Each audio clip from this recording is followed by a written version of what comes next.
Baik, Assalamualaikum warahmatullahi wabarakatuh.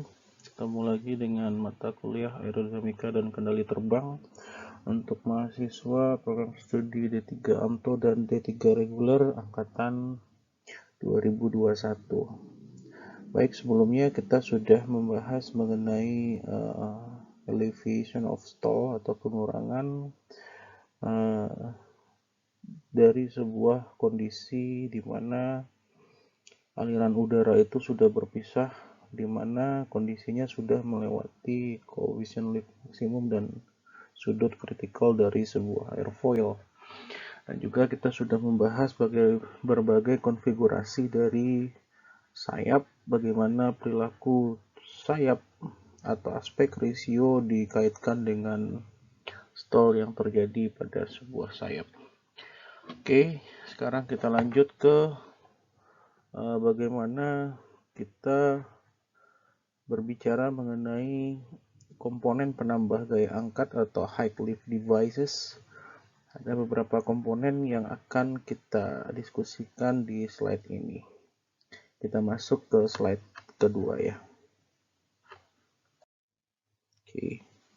Kita masuk ke lift augmentation. Jadi maksud dari lift augmentation ini kalau kita bahasa Indonesia kan adalah sebuah komponen yang digunakan untuk menambah gaya angkat dari sebuah pesawat terbang.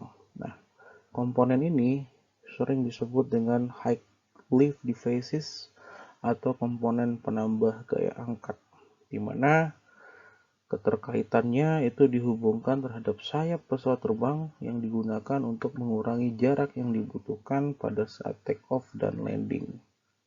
Nah, jarak yang dibutuhkan agar pesawat itu bisa take off dan landing juga bergantung terhadap kecepatan yang ada pada pesawat tersebut. Dan kecepatan ini mengacu terhadap hubungannya dengan kecepatan stall dari sebuah pesawat terbang. Jadi artinya kalau pesawat terbang itu ingin take off ataupun landing, maka nilai kecepatannya itu harus berada di atas nilai V-stall-nya tentunya ya. Kalau enggak ya dia nggak bisa take off, malah dia akan stall. Jadi seperti itu. Jadi seperti yang sudah kita pelajari sebelumnya, bahwasannya sebuah pesawat terbang itu tidak bisa approach sampai landing pada kecepatan di bawah kecepatan stallnya. Oleh karena itu, semakin tinggi kecepatan stallnya, maka tentunya akan semakin panjang jarak yang dibutuhkan untuk melengkapi kondisi daripada landing run. Jadi landing run ini adalah kondisi pesawat terbang yang telah approach, menyentuh landasan dan bergerak untuk mendapat proses braking system ya. Nah, itu yang disebut dengan landing run. Nah, hal yang bersama juga berlaku pada saat take off. Jadi pesawat itu tidak akan lift off atau lift the ground. Jadi lift off itu artinya mengangkat ke udara sampai dia mencapai kecepatan terbangnya. Sebagai contoh, tentunya kecepatan terbangnya itu akan selalu berada di atas kecepatan stallnya. Oleh karena itu, semakin rendah stalling speednya, maka akan semakin pendek jarak yang dibutuhkan untuk pesawat tersebut lift off atau lift the ground ya, atau meninggalkan daratan. Jadi kira-kira ada hubungan timbal balik antara kondisi dia landing dan dengan kondisi dia mau take off. Semua parameter itu bergantung terhadap uh, kecepatan stall dari pesawat terbang tersebut. Nah, sekarang kita lanjutkan ke slide berikutnya. Nah, jadi bagaimana cara kerja dari sebuah komponen penambah gaya angkat? Ada beberapa metode yang digunakan untuk meningkatkan koefisien lift dari sebuah sayap. Yang pertama adalah penggunaan daripada flap, terus yang kedua penggunaan slat, terus yang ketiga adalah pengendalian dari lapisan batas. Ini adalah 3 komponen untuk meningkatkan koefisien lift dari sebuah distribusi sayap sepanjang spanwise ya. Nah, kalau kita berbicara flap itu ada di bagian belakang daripada inboard wing ya. Jadi di bagian belakang sampai ke mid wing, dia posisinya dari root sampai menuju ke mid wing kira-kira. Nah, flap ini pergerakannya itu dikontrol atau dikendalikan dari kokpit. Namun ketika dia tidak digunakan, maka dia akan terpasang secara aerodinamis di bagian permukaan bawah dari setiap wing. Jadi dia menempel pada bagian trailing edge wing. Ini flap. Nah, penggunaan flap itu akan meningkatkan kelengkungan dari sayap. Jadi bentuk sayap di bagian leading edge itu karena pergerakan flap itu ke bawah, maka dia akan menambah sudut serangnya sehingga akan menambah kelengkungan daripada sayap tentunya. Nah, oleh karena itu, akibat dari kelengkungannya bertambah, maka gaya angkat daripada wing itu juga pasti akan bertambah. Nah, oleh karena itu, dengan adanya penambahan daripada flap yang extend ke belakang, maka kecepatan pesawat terbang itu dapat diturunkan tanpa menimbulkan dia stall atau tanpa menyentuh kondisi stall ya. Jadi kalian sudah harus tahu apa itu kondisi stall. Nah, seperti yang kita contohkan di kondisi 2 dimensi kalau flapnya itu diturunkan pada kondisi 30 derajat. Tapi kalau dia 30 derajat, dia akan menghasilkan peningkatan lift yang besar dengan peningkatan drag yang cukup kecil. Ini yang 30 derajat. Terus yang kalau dia semakin membentuk sudut yang semakin besar atau 60 derajat, dia malah menghasilkan lift yang cukup kecil tapi peningkatan dragnya yang cukup besar. Nah, bagaimana kalau 90 derajat? Kalau 90 derajat aliran udara itu tentunya akan menjadi drag tentunya. Nah, di sini dikatakan dengan 90 derajat extension daripada flap, maka dia akan menghasilkan gaya angkat yang cukup kecil dan drag yang semaksimum mungkin dihasilkan dari sebuah sayap. Jadi kira-kira posisi idealnya itu maksimum di 30 derajat tentunya. Nah, dengan adanya flap, maka sebuah pesawat diizinkan untuk membuat steeper gliding angle atau sudut glide yang jauh lebih curam yang biasanya dilakukan pada saat landing approach ya. Nah, jadi tanpa penggunaan flap di sini ada gambarnya. No flip, maka dia sudut desainnya itu akan lebih kecil sehingga dia membutuhkan jarak yang jauh untuk persiapan landing approach. Nah, kalau setengah flip yang di extension ke bawah, maka sudut yang dibentuk lebih curam dibandingkan dengan no flap tadi. Namun jarak yang dibutuhkan masih cukup jauh dibandingkan dengan full flap. Jadi kalau full flap, maka posisi nose atau hidung sayap ini bisa lebih condong ke bawah sehingga dia menghasilkan sudut yang lebih tajam dengan jarak yang semakin dekat untuk kondisi landing approach-nya.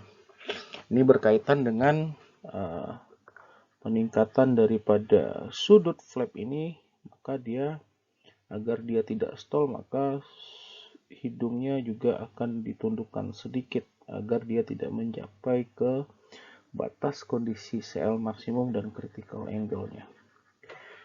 Sebelumnya sudah kita bahas juga di slide sebelumnya ya.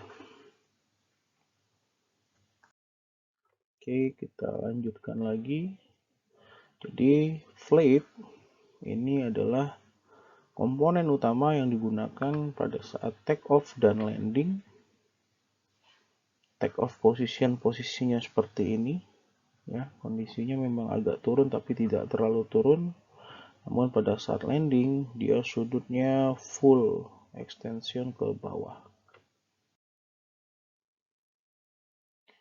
Jadi kalau kita bikin kesimpulan mengenai flip, maka flap ini adalah sebuah komponen penambah gaya angkat yang dipasang pada bagian belakang sayap, dan dia memiliki beberapa jenis flip yang kita kenal dengan plain flip, split flip, slotted flip, dan Fowler flip. Jadi keempat bagian ini akan kita diskusikan juga pada slide berikutnya ya.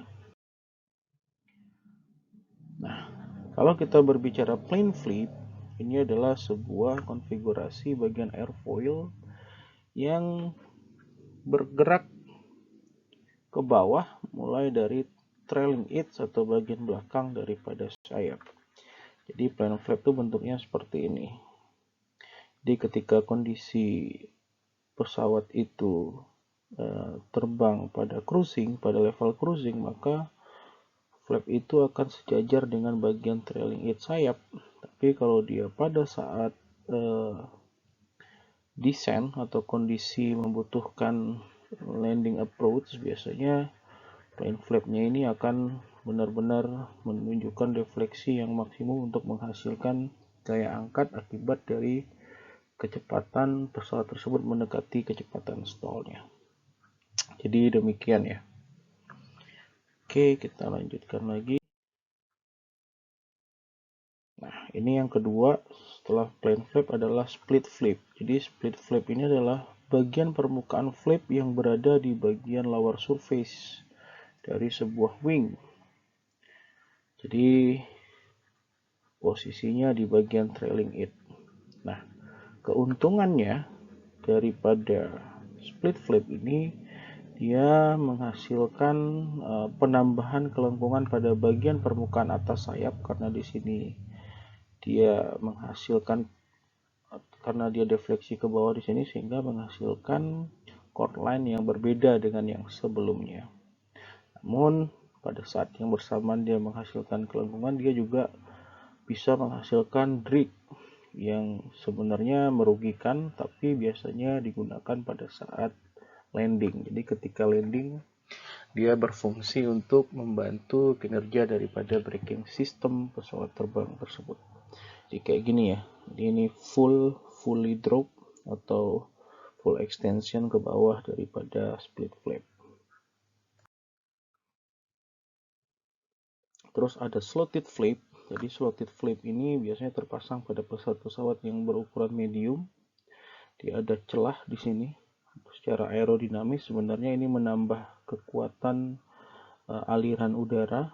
Jadi ketika ada slot di sini, aliran udara dipercepat masuk ke kelengkungan di bagian flap ini. Di slotted itu dikaitkan dengan adanya celah di antara bagian trailing edge dengan leading edge daripada flap. Nah, salah satu masalah daripada flip umumnya yaitu terdapat pada sudut flap yang besar, di mana aliran udara itu cenderung berpisah dari bagian atas permukaan flap, sehingga hal ini akan mengurangi keefektifannya. Namun, hal ini dapat diminimalisir dengan membuat atau menempatkan sebuah slot kecil di antara bagian trailing edge dengan leading edge daripada flap, seperti yang saya bilang tadi.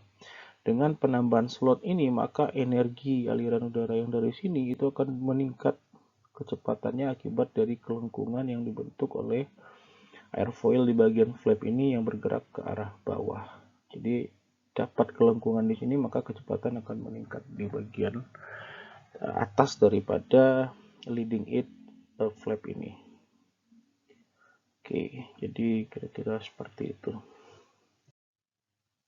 Oke, jadi celah yang dihasilkan tadi akan membentuk sebuah venturi atau lintasan aliran udara, di mana akan menambah kecepatan udara tersebut di bagian leading edge daripada flap, sehingga di atas permukaan flap tersebut maka energi kinetik akan meningkat, sehingga aliran udara akan mengalir ke bagian kontur di belakang flap sampai aliran udara tersebut terpisah dari permukaan flap tersebut.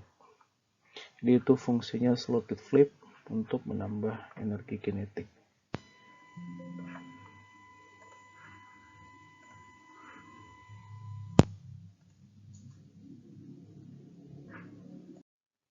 Oke, kita lanjutkan ke Fowler flip.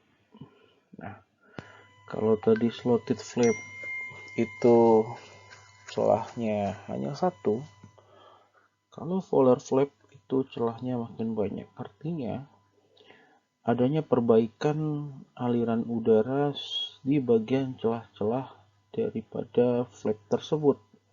Itu tentunya akan menambah energi kinetik dari aliran udara yang akan bergerak menuju ke bagian belakang flap. Oke, jadi Fowler flip dalam penambahannya dia bisa bergerak ke bagian bawah atau juga bisa bergerak ke bagian belakang ketika posisinya dalam kondisi yang diarahkan ke bawah. Seperti yang kita lihat di sini ya. Jadi dia bisa memanjang, bisa lower atau diturunkan ke arah bawah. Nah, tujuannya sebenarnya untuk meningkatkan kelengkungan. Jadi selain meningkatkan kelengkungan, karena dia bergerak ke belakang, dia juga akan menambah luasan sayap sehingga tentunya koefisien liftnya juga akan besar juga, dan liftnya tentunya akan berimpact akibat dari penambahan luasan daripada sayap. Oke, kita masuk ke jenis flap selanjutnya adalah Kruger flip. Di Kruger flip ini adalah flap yang ditemukan oleh penemunya yang bernama Kruger ya. Jadi bentuk flap ini berbeda dari yang sebelumnya. Kalau yang sebelumnya flap itu terletak di bagian trailing edge, namun untuk Kruger flap itu terletak di bagian leading edge flap, dimana fungsinya itu dia memang extension ke bagian bawah. Tujuannya adalah untuk meningkatkan kelengkungan dari bagian leading edge. Nah, kita lihat ini adalah yang kita sebut dengan Kruger flip. Nah, dia retraction ke sini dan extension ke sini. Jadi dia itu berada di bagian lower access panel dari daerah lower surface wing. Nah, di sini tentunya mekanismenya untuk mechanical-nya juga cukup rumit ya. Namun juga ada beberapa Kruger flip ini digunakan pada pesawat. Contohnya pesawat ini. Nah, ini jenis Kruger flip di mana bagian depannya itu menyatu dengan bagian leading edge. Tujuannya adalah untuk menambah kelengkungan dari permukaan atas sayap sebuah pesawat terbang. Oke. Nah, sama halnya dengan Kruger flip tadi, ada juga jenis bagian yang digunakan untuk menambah kelengkungan daripada permukaan atas sebuah sayap. Nah, namanya adalah leading edge drop. Jadi leading edge drop ini dikaitkan dengan sistem yang di bagian keseluruhannya ada di bagian leading edge dari sayap yang biasanya digerakkan ke arah bawah, dan efeknya yaitu sama dengan yang Kruger flip tadi, adalah menambah kelengkungan di bagian leading edge. Di awalnya lurus, terus dia dilowerkan atau dikebawahkan dengan menggunakan mekanisme mechanical, terus dia tentunya menambah kelengkungan. Nah, namun dapat dibayangkan bahwasanya mekanisme untuk menurunkan bagian leading edge itu sangatlah sulit sekali, dan biasanya jenis daripada komponen penambah gaya angkat ini jarang sekali kelihatan penggunaannya pada pesawat yang digunakan di dunia. Jadi kira-kira seperti itu. Terus kita lihat ada lagi leading edge drop tadi, ini adalah leading edge slot. Jadi slotted itu adalah bentuknya seperti sebuah airfoil kecil juga. Ketika dia bekerja, dia akan membuka ke depan, terus tentunya dengan penambahan gap di sini, atau ada sebuah celah di sini, dia mencegah aliran udara itu dirusak pada kondisi sudut stall normal. Jadi artinya dengan adanya leading edge slot ini dia akan menambah nilai sudut kritikal daripada sebuah sayap. Sehingga dengan adanya leading edge slot ini mengizinkan sayap digunakan pada sudut yang tinggi sehingga menghasilkan koefisien lift yang cukup tinggi juga pada kecepatan yang lebih rendah. Jadi kira-kira seperti itu. Oke, terus slide. Jadi kita masuk ke slide. Di slide ini adalah komponen penambah gaya angkat yang membentuk sebuah penambahan airfoil di bagian depan yang mempunyai kelengkungan yang cukup tinggi dan berdekatan dengan bagian leading edge dari sebuah sayap yang juga membentuk sebuah celah yang biasanya berada pada sepanjang sayap. Nah, slide ini itu dapat di-adjust dan biasanya dikendalikan baik dengan menggunakan automatic daripada kokpit atau juga manual, tergantung dari kebutuhannya dan seberapa besar pesawat yang akan dilakukan pengoperasiannya. Nah, jadi tentunya dengan penggunaan slide ini akan berpengaruh terhadap koefisien lift dan sudut stallnya yang dapat kita lihat pada slide berikut ini.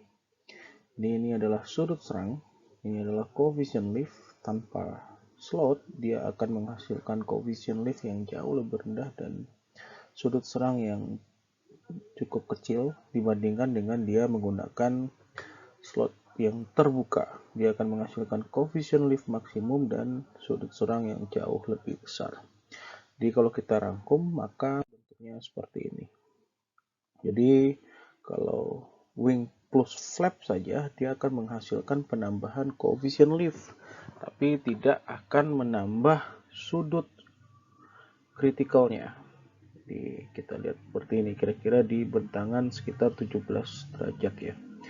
Namun kalau dia sebuah plain wing ditambah dengan wing plus slat, maka dia akan menghasilkan koefisien lift maksimum, terus critical angle-nya yang dari 17 menjadi 25 derajat. Kalau hanya plain wing, itu dia koefisien liftnya jauh lebih rendah, sekitar 1,4. Namun sudut serangnya di 18 atau 19 derajat. Jadi kira-kira itu perbedaan kondisi wing tanpa menggunakan flap dan slat ataupun wing menggunakan flap dan wing menggunakan slat. Oke. Nah, bagaimana kondisi distribusi tekanan ketika pengaruhnya ada penambahan slat? Jadi kalau ada penambahan slat, memang distribusi maksimumnya itu rendah, namun menyebar sampai ke bagian hampir di belakang daripada trailing edge. Sedangkan untuk tanpa slab itu memang bagian luasannya itu hanya tertinggi di bagian tertentu lalu turun hingga menuju ke bagian trailing edge. Jadi dapat dipastikan bahwasannya kalau kita arsir luasan distribusi tekanan yang menggunakan slab ini dia akan jauh lebih besar dibandingkan dengan tanpa menggunakan slab. Jadi kira-kira seperti itu. Jadi untuk menyimpulkan apa yang kita diskusikan sejauh ini, maka slate itu akan mempengaruhi yang pertama adalah pemisahan atau memperlambat terjadinya pemisahan aliran sampai sudut serang dari 25 derajat menuju ke 28 derajat. Itu dipertahankan selama waktu tersebut, maka koefisien lift itu meningkat sekitar 70%. Dan oleh karena itu kecepatan stall di mana kondisi slate-nya diaktifkan itu akan secara signifikan berkurang.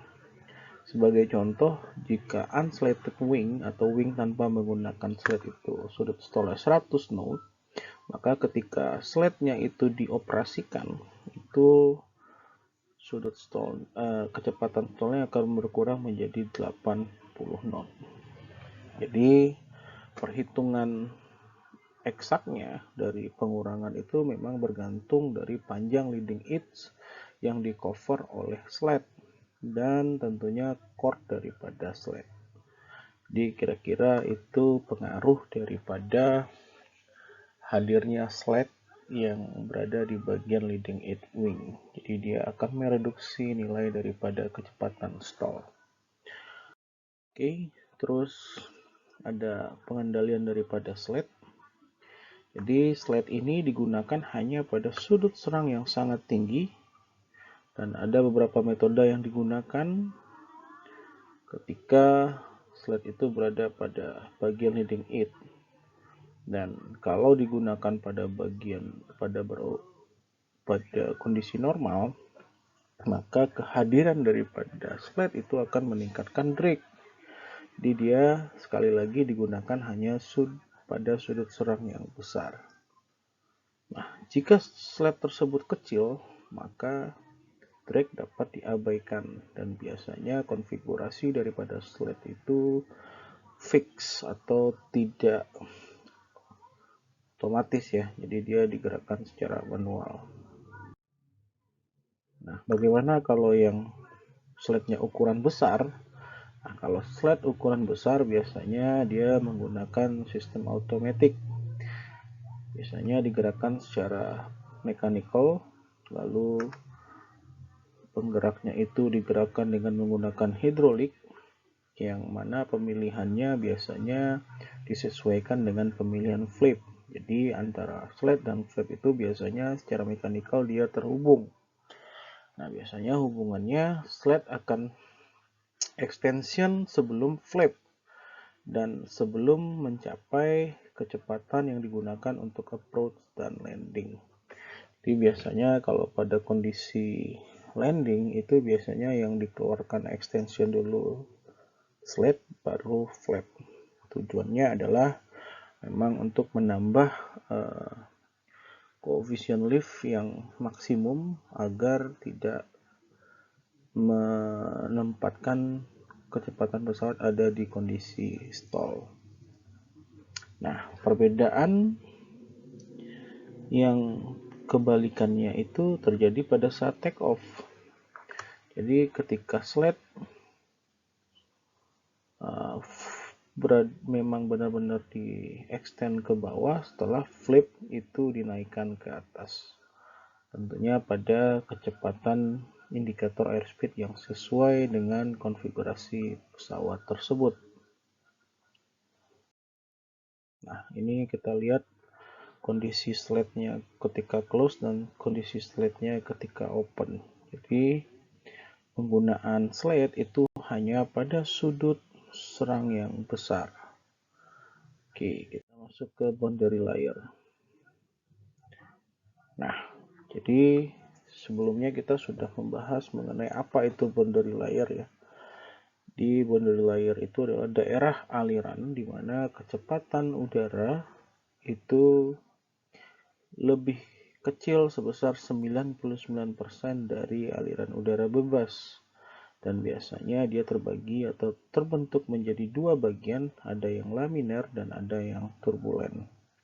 Jadi artinya kalau kita berbicara boundary layer, maka dapat disebut dengan lapisan batas di mana aliran udara itu masih terpengaruh oleh bidang daripada permukaan airfoil. Kira-kira 99% kecepatannya dari aliran bebas, berarti dia masih terpengaruh 1%. Jadi gitu maksudnya. Oke. Nah, pada umumnya aliran pada bagian depan benda biasanya laminar lalu menjadi turbulen pada suatu titik di jarak tertentu di permukaan daripada bendanya, dan inilah yang kita sebut dengan titik transisi. Jadi titik transisi itu adalah titik terjauh di mana aliran udara itu mulai kehilangan energi kinetiknya sehingga dia tidak bisa bergerak lagi untuk meneruskan sampai ke keseluruhan bidang yang ada pada sebuah airfoil. Makanya itu yang disebut dengan titik transisi. Nah, dari gambar yang sebelumnya dapat kita lihat bahwasanya laju perubahan dari kecepatan itu jauh lebih besar pada permukaan aliran turbulen dibandingkan dengan laminar. Nah, jadi laju perubahan yang tinggi ini akan menghasilkan semakin besar gaya hambat yang diakibatkan dari gesekan permukaan. Jadi kira-kira demikian. Jadi dapat dilihat bahwasannya secara alamiah, maka lapisan batas itu berguna untuk mengendalikan faktor dalam menentukan besarnya nilai drag dari gesekan permukaan. Namun yang terpenting adalah kealamian daripada lapisan batas itu juga menentukan berapa besarnya koefisien lift maksimum, karakteristik stall daripada sayap, nilai daripada gaya hambat foam drag-nya, atau foam drag ini dikaitkan dengan parasit drag, dan tambahannya adalah bagaimana karakteristik kecepatan dari sebuah pesawat terbang dengan kecepatan yang tinggi. Jadi artinya lapisan batas akan mempengaruhi nilai-nilai parameter yang kita garis atau kita tebal dengan warna merah ini ya. Oke, kita lanjutkan. Boundary layer tidak dapat dihilangkan secara keseluruhan, namun dengan menggunakan pengukuran dan pengendalian dengan menambahkan komponen-komponen penambah gaya angkat seperti leading edge load, maka lapisan batas itu dapat diberikan energi tambahan pada lapisan batasnya. Jadi tentunya dengan menambah energi kinetiknya ya. Oke, nah bagaimana kalau kondisi slat dan flap itu dikombinasikan? Kalau dia dikombinasikan antara slat dan slot untuk flap, maka dia akan menghasilkan peningkatan maksimum lift 75% dan akan menghasilkan sudut serang untuk airfoilnya maksimum di 25 derajat untuk critical angle-nya. Nah, hal ini tentunya akan menambah pengendalian pada lapisan batas dengan cara meningkatkan kelengkungan dan luasan sayap. Nah, pitching moment daripada bagian trailing edge flap itu akan menghasilkan nilainya sendiri sehingga akan saling menghilangkan antara hadirnya slat ke arah perpanjangannya ke arah bawah dan flap juga ke arah belakang gitu ya, tapi ke arah bawah juga sehingga momennya itu dapat dinetralisir. Kira-kira seperti ini ya. Ini flap, ya ini slat pergerakannya ke arah bawah, ini flap ke arah bawah. Jadi tentunya dia akan menghasilkan momen-momen tersendiri dan saling menghilangkan. Jadi kira-kira seperti itu. Terus ini adalah mechanical daripada slat, itu digerakkan secara hidromechanical. Pergerakannya ada aktuator di sini, aktuatornya digerakkan oleh sistem hidrolik pemberian tekanan sehingga aktuatornya keluar dan dia membentuk celah di sini ya. Artinya aliran udara akan diperbaiki di bagian depan ini. Nah, ini grafiknya. Untuk secara keseluruhan kita lihat kombinasi dengan flap dan slot itu akan menghasilkan coefficient lift yang jauh lebih baik dan critical angle yang jauh lebih besar. Nah, kira-kira seperti itu. Ini bentuk daripada aliran udara tanpa menggunakan slotted wing pada sudut serang yang besar. Ini penggunaan slat dan ini penggunaan slot. Jadi masing-masing bentuknya slat itu airfoilnya lebih tipis, slot itu airfoilnya lebih besar. Jadi kedua-duanya ini juga berfungsi untuk menghasilkan atau menambah energi kinetik di bagian permukaan daripada upper surface sayap itu sendiri. Jadi dengan demikian selesai sudah mengenai high lift devices. Besok akan ada juga uh, link YouTube yang baru lagi mengenai Wing Platform ya. Jadi kalau ada pertanyaan atau ada kebingungan dalam merepresentasikan diskusi hari ini, mohon disampaikan di komen. Terima kasih atas perhatiannya, saya cukupkan. Wabillahi taufik wal hidayah. Wassalamualaikum warahmatullahi wabarakatuh.